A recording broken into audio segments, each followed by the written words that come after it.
amigos e Jujucas da Fabi, sejam mais que bem-vindos ao novo vídeo nesse canal. Se você é novo por aqui, se inscreve, por favor, deixa o seu joinha, ativa o sininho pra você não perder nenhum vídeo nesse canal. Gente, essas coisas são muito importantes, sabe? Deixa eu até fazer um comentário aqui no início. Quando vocês comentam, dão like, compartilham o vídeo, tocam o sininho, o YouTube entende que vocês querem assistir as minhas coisas, porque vocês estão engajando aqui. Se você não faz isso, cai a entrega, você não vai ver o que eu tô postando. E ainda que eu faça vídeos com frequência, você vai pensar, nossa, cadê a Fábio que sumiu? Tô aqui, esperando o seu like. Dito isso, vai lá. Me rendi ao Round 6. Não é o que eu gosto de assistir, você sabe que eu não tenho nem tempo de assistir nada, mas estava todo mundo comentando, lançou no dia 17 de setembro, agora hoje é dia 12, não tem nem um mês, já está no topo das séries mais vistas em 90 países, está perigando, provavelmente essa semana entra para um ranking da série mais vista da Netflix. Sim, o que tem nessa série, afinal de contas? Aí pensei, olhei o trailer e falei, aquele monte de sangue, aquele monte de gente morrendo, vou assistir isso não? Inclusive, eu nem te recomendo assistir. Inclusive, provavelmente eu vou dar algum spoiler aqui, porque afinal de contas eu sou a rainha de dar spoiler. É que assim, um amigo que é roteirista me escreveu e falou assim, você viu Round 6? Falei, claro que não. Ele falou, não, então você precisa assistir, porque tem componentes ali que você vai analisar e vai usar isso com as suas turmas. Eu pensei, ok, gente, eu vou dar uma super aula de história daqui uns dias. Aliás, se você não se inscreveu, tem o link aqui embaixo, dia 19 e dia 20. Round 6 vai estar lá. E eu pensei, ok, pode servir para os meus alunos. Então eu vou lá, vou dar uma chance aí, vou assistir essa série para entender do que se trata. Eu confesso que eu dormi em alguns episódios, porque eu tenho mais cansaço e sono do que curiosidade. Ok, os fãs ferrenhos vão querer me matar, mas depois eu explico. Essa super aula gratuita que vai acontecer nos dias 19 e 20 vai falar sobre a estrutura das boas histórias, porque algumas histórias prendem a gente, outras não. Serve para você que quer escrever um livro, quer escrever melhores posts no Instagram, serve para você que quer aprender a estruturar uma história que você esteja contando, seja ela acadêmica, científica ou popular. E também serve para você que quer analisar melhor as histórias que você lê, que você recebe, e entender por que você fica tão aficionado por algumas e por outras não. A história, gente, ela pode ser contada num post, num vídeo, num livro, numa série como essa de Round 6. A estrutura você pode usar em diferentes mídias. Se eu fosse você, eu não perdia. Se inscreve, o link tá aqui. Bom, cada um viu o que quis em Round 6, né? Teve a galera que ficou olhando para os sinais diabólicos, as formas geométricas e todos os sinais espirituais que o diretor dá ali. Teve quem viu plágio, exatamente. Teve uma leva de fãs que ficou olhando e falou assim, gente, isso aí tá muito parecido com aquele filme japonês, The God's Will, que é de 2014. Tem negócio aí, tem gente que viu plágio. Tem gente, tipo meu marido, que ficou o tempo todo observando as relações familiares da série. A relação dele com a mãe, do protagonista, né, Jin-Hoon, com a mãe, com a filha, que ele ia perder a guarda, perder o contato dela porque ela ia embora para os Estados Unidos com a mãe e o padrasto. A relação da sul-coreana com a sua família, que não tinha mais, o que aliás foi um ponto decisivo ali no jogo. E da norte-coreana, que perdeu seus pais de uma maneira brutal e ainda tinha um irmão para poder resgatar. Então o laço que movia ela nessas relações familiares. Teve quem viu ali a relação do ser humano nessa estrutura capitalista selvagem e brutal, onde as pessoas dão a sua vida por dinheiro e elas estão dispostas a sacrificar o que é de mais importante para elas, inclusive a vida de outras pessoas importantes para elas, por dinheiro. Aliás, um filme muito interessante, também sul-coreano, sobre isso é o Parasita. E um outro espanhol que eu assisti faz 2 anos é o Poço, que tem uma crítica social bem parecida, de como o capitalismo nos transforma a todos em peças num tabuleiro aí feroz. Eu vi histórias, né, gente? Eu vi roteiro.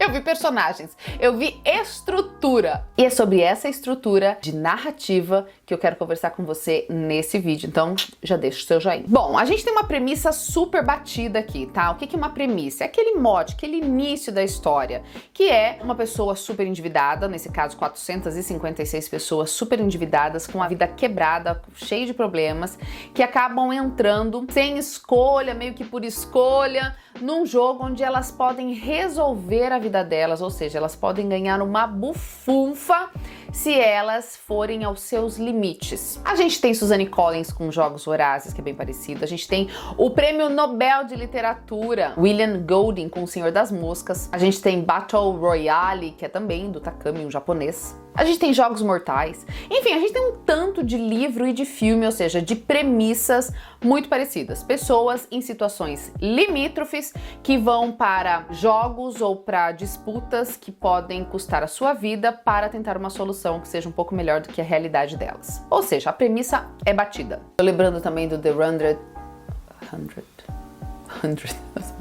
Tô lembrando também do The 100, do 3%. Lembra aquele bem antigo do Brad Pitt? Como que era o nome, gente? 7 Pecados Capitais?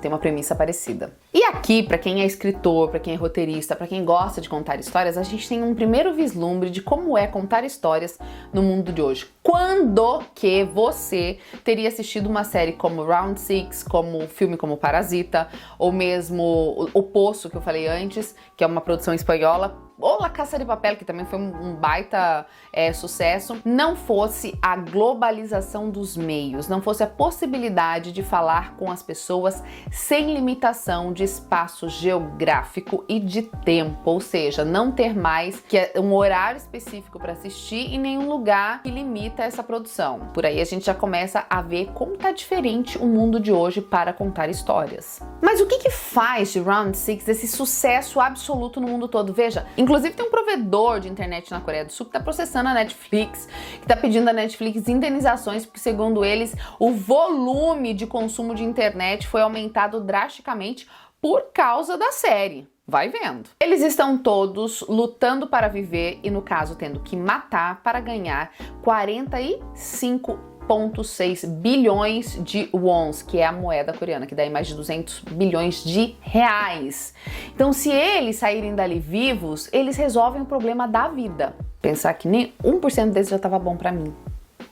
Mas, Fábio, sou escritor, sou roteirista, quero entender por que essa série faz tanto sucesso no mundo todo, se tem tanta gente criticando que tem plágio, tem gente criticando que a premissa é batida, por que faz sucesso? Na minha opinião, tem aí alguns pilares que servem de lição para todos nós que trabalhamos com histórias. O primeiro deles é o choque. O impacto visual que a série te provoca faz com que você fique grudado ali na tela. Alguns impactos visuais: as cores, os contrastes de cores, aquelas cenas infantis, aquelas cores candy colors com contraste da brutalidade. Então a gente tem muito sangue, é uma cena gráfica, pesada. Obviamente, as crianças não estão assistindo, não é mesmo? Você tem ali um impacto dessa suavidade das cores infantis com a brutalidade, com a violência, com a morte de maneira muito gráfica. Esse choque visual, porque você tá esperando, né, que quando você vê o trailer da série, tá, vai ter morte, vai ter violência, você não espera que seja tão violenta assim. Tem uma cena, já tô dando spoiler, já tô avisando. Tem uma cena lá pelas tantas em que eles estão dissecando as pessoas que estão semi-vivas ainda para tirar os órgãos para vender. Tipo, aquilo é forte. Eu confesso que eu não consigo entender quem assiste um negócio desse por entretenimento. Eu vi comentários do tipo, gente, como entretenimento valeu. Eu falei, gente, como assim? Você tá vendo um trem desse e você tá achando que é...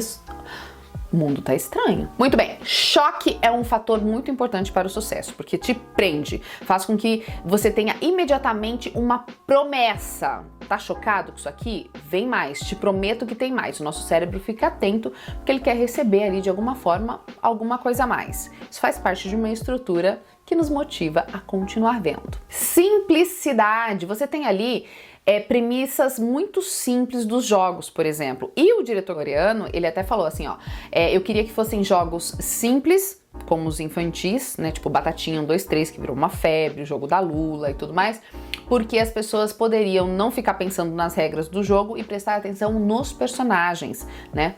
O certo seria nas personagens, mas as pessoas acham esquisito falar assim. Você tem uma simplicidade que faz com que você não faça muito esforço para compreender o que vai acontecer.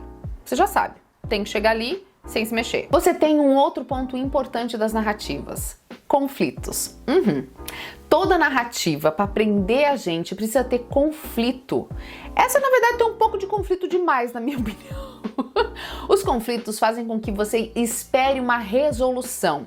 Uma história que é muito linear, o personagem sai daqui, mas não acontece nada, não tem dificuldade, não tem nada o que se superar, faz com que a gente não tenha o engajamento necessário. Esses gritos que vocês estão ouvindo lá fora, meu filho brincando de skate na rua. Quando a história não tem conflitos a serem resolvidos, você não fica à espera de uma solução para o conflito. E Round 6 tem muitos conflitos. Você tem um herói que é humanizado. O Jin-Hoon, que é o nosso personagem, que começa ali a série mostrando que ele mora com a mãe, numa relação conflituosa, ele não tem dinheiro nem para comprar um presente para a filha, viciado em jogo, chega a assinar um documento que ele abre mão da dignidade física, porque ele não consegue pagar as contas, é uma pessoa cheia das fragilidades, mas ao mesmo tempo ele é humano. Ali nos jogos, tá todo mundo matando, morrendo sem a menor piedade, ele mostra compaixão pelos mais velhos, ele mostra compaixão pelos supostamente mais fracos. Isso faz com que a gente tenha uma identificação com aquele herói. Ele não é aquele herói inatingível, aquele herói que nós nunca poderíamos ser. Ele é alguém como nós. Essa identificação faz com que nós tenhamos empatia pela personagem. Verossimilhança, esse é um outro ponto muito importante para toda boa história. Veja, uma história com verossimilhança não significa que ela tem que ser real, que ela tem que partir de coisas que acontecem, mas ela poderia ser possível. Acho que essa é a forma mais simples de entender. Tipo, poderia acontecer desse jeito dentro daquele ambiente criado. Então você tem ali pessoas que estão endividadas, quebradas no mundo real, que fazem de tudo para conseguir uma grana e resolver seus problemas. É uma coisa que realmente acontece, é uma coisa que é parecida com a realidade de muita gente. E pessoas gananciosas e dispostas a matar ou morrer por dinheiro, tá aí, a gente vê todos os dias nos jornais. O sexto ponto forte dessa narrativa é a promessa que faz de que vai ter uma solução. Se você ficar até o final, você vai ganhar esse prêmio. E nós, telespectadores, queremos saber quem é que vai ganhar e quem é que promoveu tudo aquilo.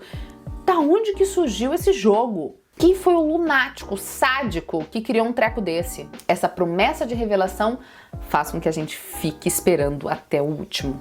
E o que arrebata a galera, o que faz com que a gente comente nas redes sociais, que a gente indique pros amigos. O plot twist, aquela virada, aquela surpresa que você pensa, não, era ele o tempo todo. Plot twist é quando vira de um jeito que você realmente não esperava. E isso faz com que você tenha esse efeito surpresa, e esse efeito surpresa descarrega um tanto de substâncias no seu organismo que faz com que você queira contar da série pra todo mundo. Então contando, que tá aí, ó, sucesso que tá. De verdade, do fundo do coração, eu não recomendo que você assista. Esse vídeo, inclusive, te dá todos os porquês, te dá aí um resumo, um overview da série, sem que você precise assistir pra poder, né, entender por que tá todo mundo falando dela. Se você quer assistir, preste bem atenção. Não tome isso como entretenimento. Aliás, eu acho muito emblemático uma entrevista, né? Emblemática uma entrevista que o diretor deu explicando, porque tava todo mundo acusando ele de plágio, tá? Ele falou, gente, eu criei isso aqui muito antes. Dong-hyuk, ele criou isso, escreveu isso em 2008, e ele falou assim, quando eu apresentei, as pessoas olharam pra aquilo e falaram, gente, é violento demais, você tá louco? Isso aqui não passa em lugar nenhum, quem que vai assistir um negócio violento desse jeito? Aí sabe o que ele disse? Vou até botar na tela pra você ler, na íntegra. Então eu continuava me perguntando se o público acharia convincente os personagens arriscarem a própria vida para jogar jogos infantis. Após cerca de 12 anos, o mundo mudou para um lugar em que as histórias de sobrevivência tão peculiares e violentas são realmente bem-vindas. Os jogos da série, em que os participantes se atiram loucamente, se alinham com o desejo das pessoas de tirar a sorte grande com coisas como criptomoedas, imóveis e ações. Então, muitas pessoas conseguiram simpatizar com a história. A gente vive a era da violência, a gente vive a era da normalização das armas, a gente vive a era das pirâmides, onde as pessoas estão dispostas a tudo para ganhar dinheiro. E se lá em 2008 os produtores acharam ela violenta, insana demais, hoje ela está aí, batendo sucesso na Netflix. Talvez por isso que os cristãos vivem dizendo que o amor de muitos se esfriaria, tal como diz o texto bíblico. A gente acha normal ver um tanto de sangue desse, e tem gente que considera realmente uma diversão.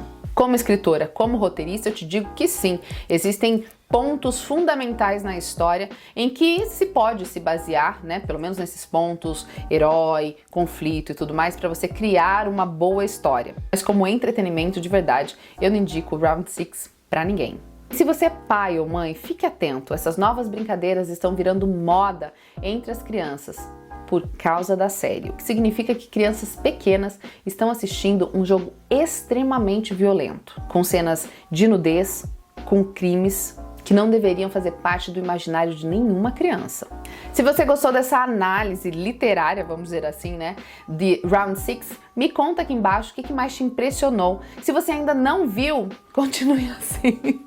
Se você não viu, mas entendeu nela referências de outros materiais, me diga que coisa parecida com isso você já leu ou já assistiu e quais desses pontos te chama a atenção como escritor ou como leitor, como espectador. E se você quer entender melhor a estrutura de contar histórias e assistir análise de histórias famosas, de filmes, de roteiros, eu te recomendo que faça minha aula. Dia 19 e dia 20 você vai ter assim, ó, crème de la crème, para você que quer aprender a contar boas histórias. Se inscreva aqui embaixo e compartilhe com os amigos. Um beijo grande e até o nosso próximo vídeo. Tchau!